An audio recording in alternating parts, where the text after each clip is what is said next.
Un jeune étudiant brillant, une histoire d'amour solide, un beau mariage en perspective et un crime glaçant.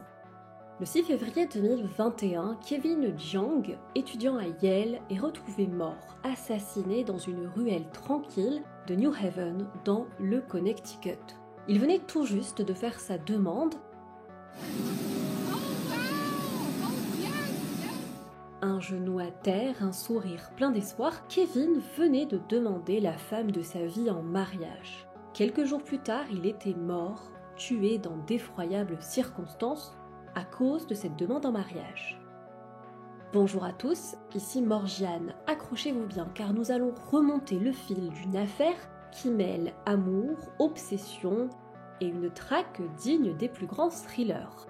Restez jusqu'au bout car vous allez le voir, parfois la réalité dépasse de loin la fiction.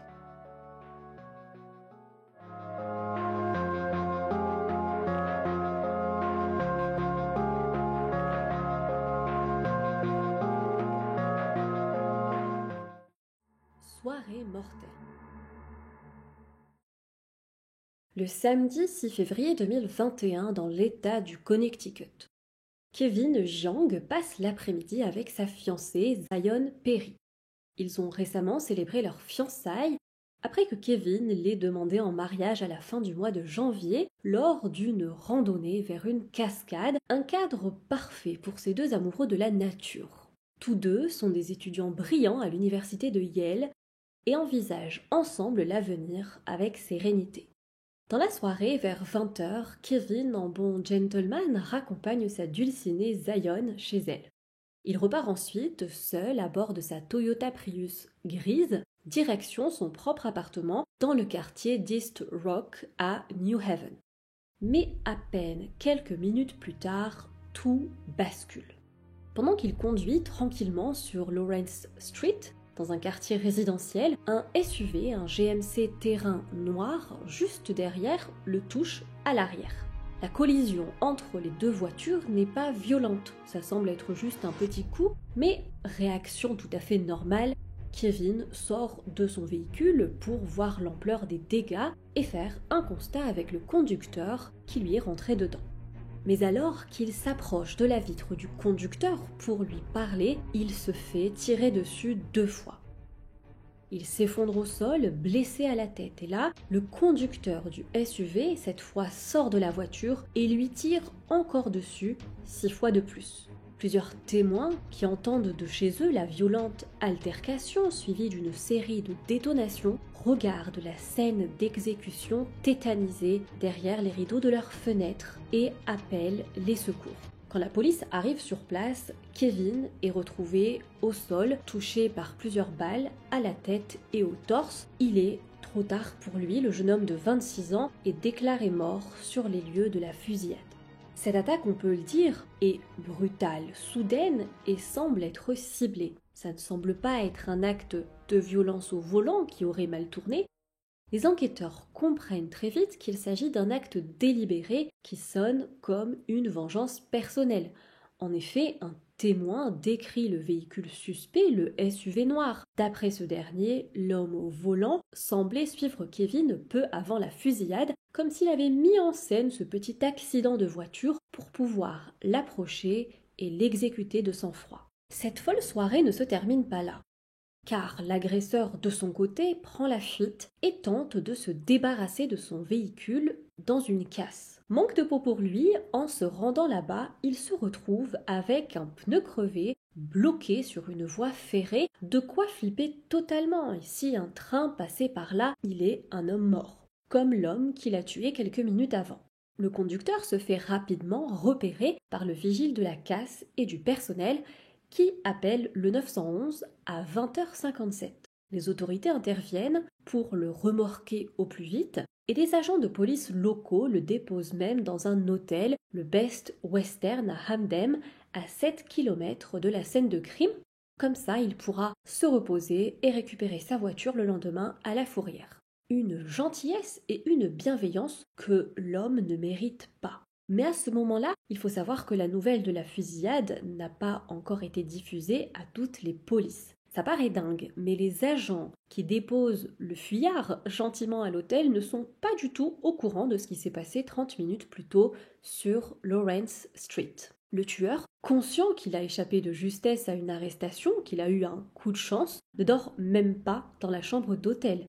Il prend ses affaires, se débarrasse d'une arme, un pistolet Ruger SR 1911 semi-automatique, des plaques d'immatriculation et ses munitions qu'il met dans un gros sac poubelle qu'il dépose discrètement dans un fast-food à proximité, le Arby's. Puis, il se volatilise. Obsession maladive.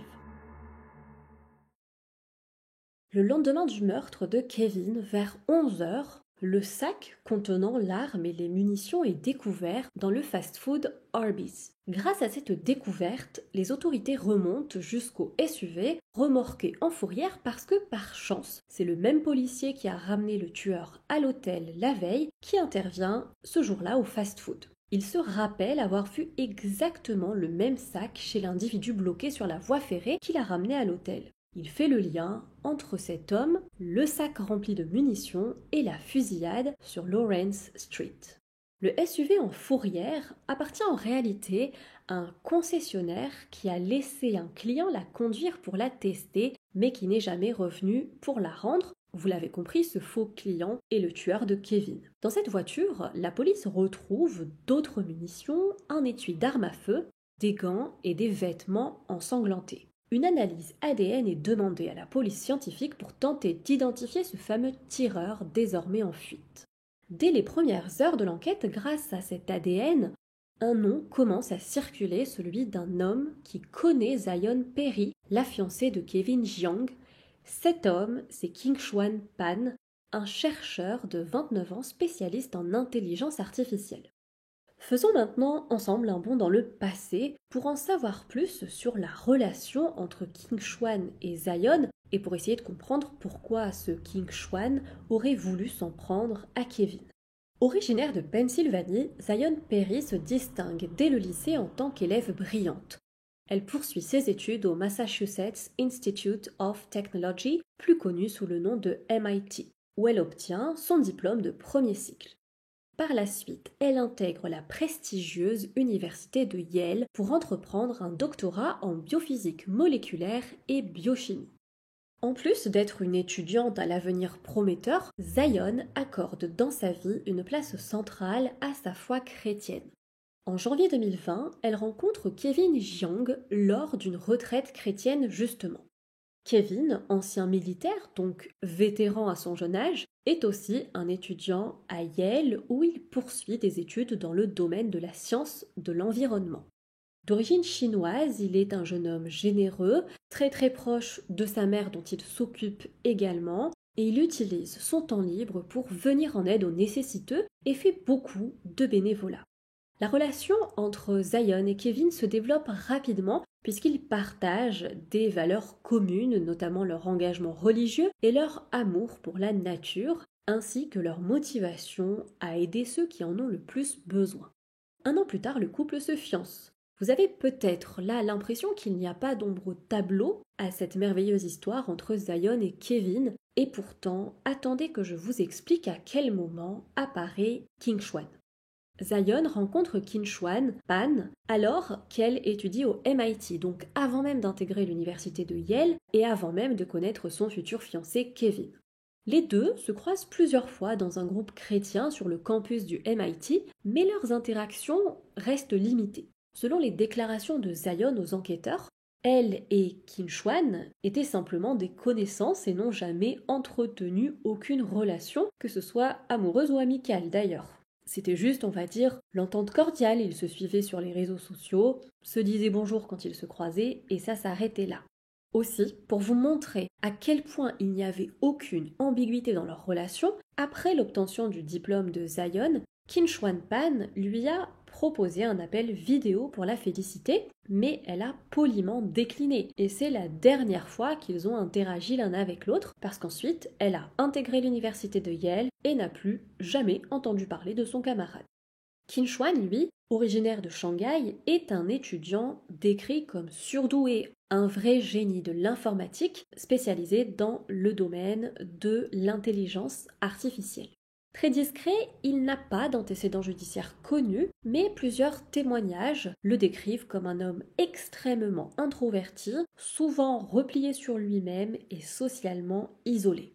Malgré cette relation, qu'on peut qualifier de superficielle, voire quasi inexistante entre Zion et Qin Chuan, les enquêteurs découvrent que le jeune surdoué de son côté avait en fait développé une véritable obsession secrète pour Zion. Cette fixation est devenue d'autant plus forte après que Zion ait annoncé publiquement ses fiançailles avec Kevin sur Facebook une semaine à peine avant le meurtre. Qin Chuan, profondément affecté par cette annonce de fiançailles, perd alors complètement les pédales. Les autorités pensent que son obsession pour Zion aurait pu être le mobile du crime. Zion, elle, n'était en fait même pas consciente de l'ampleur de l'obsession de Qin Chuan, et il n'y a aucune preuve qu'elle ait encouragé cette obsession, ni même remarqué d'ailleurs l'intérêt qu'il avait pour elle. Quelques jours après le meurtre de Kevin, les autorités déclarent officiellement Qin Chuan comme personne d'intérêt dans l'enquête. En mars 2021, Interpol émet un mandat d'arrêt à son encontre pour usage illégal de véhicules volés et fuite. L'accusation de meurtre ne tarde pas non plus à suivre au mois d'avril. Une récompense de 5 000 $, augmentée par la suite à 10 000 $, sera offerte à quiconque donnera des informations qui permettront l'arrestation du fugitif. Pendant près de 4 mois, Qin Chuan Pan est en cavale et il reste introuvable. On sait qu'il contacte ses parents à un moment, Ao Pan et Hong Yuan, qui lui fournissent de l'argent en liquide et qui l'aident activement dans sa fuite. Les enquêteurs suspectent les parents d'aider leur fils, alors forcément, ils vont les surveiller de près. À un moment, Qin Chuan est repéré plus au sud des États-Unis dans la région d'Atlanta, en Géorgie, où des images de vidéosurveillance le capturent dans un magasin en présence de ses parents. On suppose que le fugitif logeait chez des proches de sa famille qui habitaient là-bas. Un jour, alors que les parents de Qin Chuan sont de nouveau en déplacement en Géorgie, sa mère passe un coup de fil à son fils dans le hall d'un hôtel avec un téléphone qu'elle emprunte au réceptionniste. Sans doute pense-t-elle être placée sur écoute, et elle n'a pas tort. Ce que la mère ne sait pas, par contre, c'est que ses faits et gestes sont aussi surveillés par les autorités. Les agents récupèrent donc le téléphone du réceptionniste et parviennent à retracer l'appel, ce qui les mène directement vers l'endroit où se cache Qin Chuan. Lors de son arrestation le 14 mai 2021 à Montgomery en Alabama, il est trouvé sous la fausse identité de Henry Choi.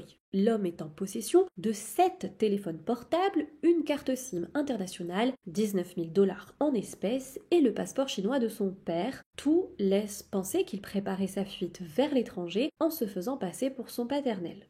Placé en état d'arrestation en attendant son procès, sa caution est fixée à 20 millions de $, donc autant vous dire, il reste derrière les barreaux. Un procès et pas de réponse.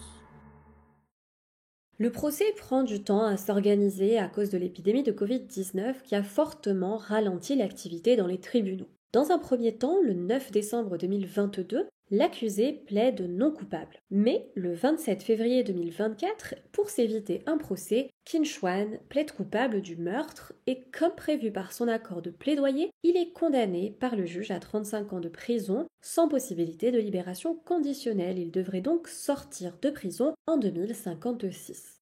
Pourquoi Qin Chuan Pan a-t-il tué Kevin Jiang ? Au tribunal, l'accusé n'explique pas son geste. On ne peut alors que faire des suppositions. L'enquête a avancé l'hypothèse d'un amour obsessionnel envers Zion Perry. Il aurait mal vécu qu'elle se fiance avec un autre et aurait nourri une jalousie maladive contre Kevin. L'acte était donc prémédité. Il se serait rendu à New Haven dans le but de confronter et d'éliminer Kevin.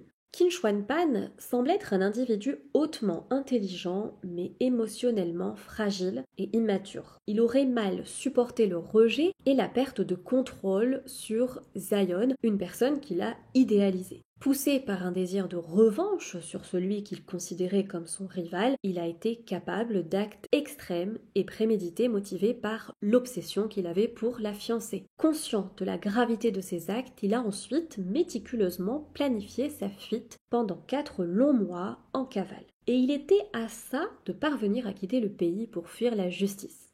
Le rapport d'enquête a mis en évidence d'autres événements choquants. Avant le meurtre de Kevin, Kin Chuan aurait été l'instigateur de 4 autres fusillades en voiture dans le même secteur géographique à New Haven entre décembre 2020 et février 2021. À chaque fois, il y avait des coups de feu dans une zone résidentielle, mais heureusement pas de blessés ni de morts. Kin Chuan aurait en fait mis en scène ces fusillades pour couvrir le futur meurtre de Kevin, ce qui nous montre bien la préméditation. Son but était que la police pense que la mort de Kevin est due à une fusillade aléatoire organisée par des gens sans scrupules et pour que la police ne remonte pas jusqu'à lui, le petit étudiant modèle surdoué du MIT. Kevin Jiang avait 26 ans. Il venait de se fiancer, terminer ses études à Yale et comptait se consacrer aux préparatifs de son mariage avec sa fiancée. Il était apprécié de tous pour sa gentillesse, sa foi et son engagement envers les autres. Sa mort brutale a laissé, vous vous en doutez, un vide dans sa famille, auprès de sa fiancée et dans toute la communauté universitaire de Yale, choquée d'avoir perdu l'un des leurs dans des circonstances aussi graves. Dans cette affaire, une chose est sûre, un avenir prometteur a été brutalement interrompu par un homme mentalement instable et érotomane, rongé par une jalousie maladive. Depuis la tragédie, Zion Perry a choisi de rester discrète dans les médias, se concentrant sur sa foi et ses études. Voilà, c'en est fini pour l'histoire du jour, j'espère que vous avez apprécié l'écouter. Je vous invite à me laisser un pouce en l'air, à vous abonner si ce n'est pas déjà fait, ça m'aiderait beaucoup à faire connaître et grandir la chaîne, d'autant que ces temps-ci, j'ai certaines vidéos qui sont limitées géographiquement par YouTube, ou même démonétisées pour certaines, parce que voilà, j'essaie quand même de mettre plus d'images réelles, de vidéos capturées par des caméras embarquées, et donc des fois je suis bloquée à cause de ça. Donc ça m'aiderait beaucoup que vous likiez, que vous mettiez des commentaires et que vous partagiez. Merci à ceux qui le font déjà aussi. Dites-moi donc en commentaire ce que vous pensez de cette affaire. Alors moi, je la trouve particulièrement effrayante, comme beaucoup d'autres affaires sur la chaîne, mais celle-ci est effrayante dans la mesure où, contrairement à d'autres cas qu'on a vus sur la chaîne, où une femme se fait souvent harceler pendant un long moment avant le passage à l'acte, là, Kevin, Zion et leur entourage n'ont vraiment rien vu venir. En fait, ça leur est tombé dessus, comme ça, d'un coup, parce que Kin Chuan ne s'est jamais exprimé sur ses sentiments pour Zion, ne lui a jamais déclaré sa flamme, ne l'a pas harcelé. Il a gardé en fait son obsession pour lui et n'a tenté aucun rapprochement vers elle, et un beau jour, paf, il explose. Ce qui fait peur, c'est qu'il n'y avait aucun signe avant-coureur de voyant rouge qui pouvait laisser deviner ce qui se tramait dans la tête du tueur et ce qui aurait pu inciter Zion et Kevin à rester vigilants. Faut dire que ça peut quand même sembler plus simple de contrer un danger quand il est visible et prédictible, mais quand le danger imminent est invisible, c'est une toute autre histoire. Si vous êtes intéressé, je vous mets juste au-dessus un lien vers une autre affaire d'obsession maladive qui se termine mal, un peu du même genre, mais avec quelques spécificités. Nous, on se retrouve samedi prochain 17h pour une nouvelle vidéo. Quoi qu'il arrive, restez toujours sur vos gardes et essayez de ne pas trop étaler votre vie privée sur les réseaux sociaux parce qu'on ne sait jamais qui tombe sur les informations que vous partagez. Sur ces paroles pleines de sagesse, je vous dis à bientôt.